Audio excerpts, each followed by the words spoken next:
Welcome to the update. I'm Eleanor Quirk. The Prime Minister's been accused of being missing in action as tensions continue to rise over a firebombing of a Melbourne synagogue. Former Treasurer Josh Frydenberg, who is Jewish, is accusing the government of failing to take a tough stance over a recent rise in anti-Semitism. He's penned an open letter to the Prime Minister, urging Mr Albanese to call the arson attack an act of terrorism. He also wants a dedicated National Police task force. This is about anti-Semitism, which is happening every day on our streets. You cannot deny this obvious fact. And this task force needs to enforce the law and, where necessary, advise on strengthening the law. Woolworths is working to restock supermarket shelves after a deal was finally struck with workers.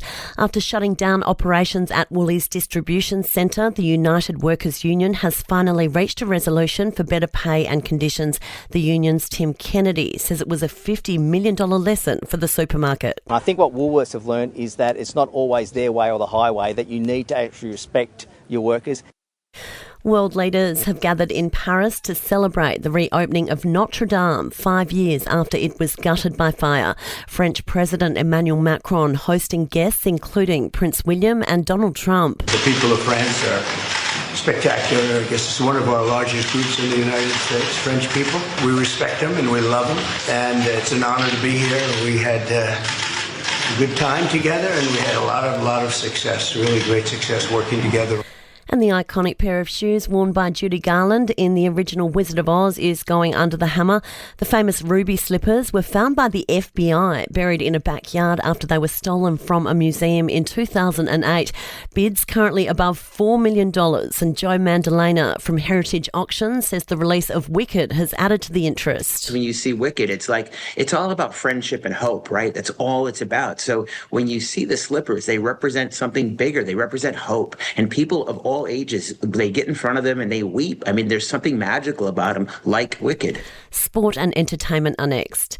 To sport, the Matildas have delivered a 6-0 thumping of Chinese Taipei in Geelong. Matilda Tamika Yallop says it was a great result. Considering, we've only had 2 training sessions with all the girls in, I think we played some great football, so I'm happy with the performance.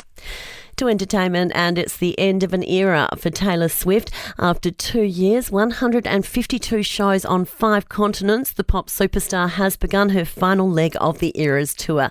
Super Swiftie Ellie has collected friendship bracelets from every single show thanks to a global TikTok campaign.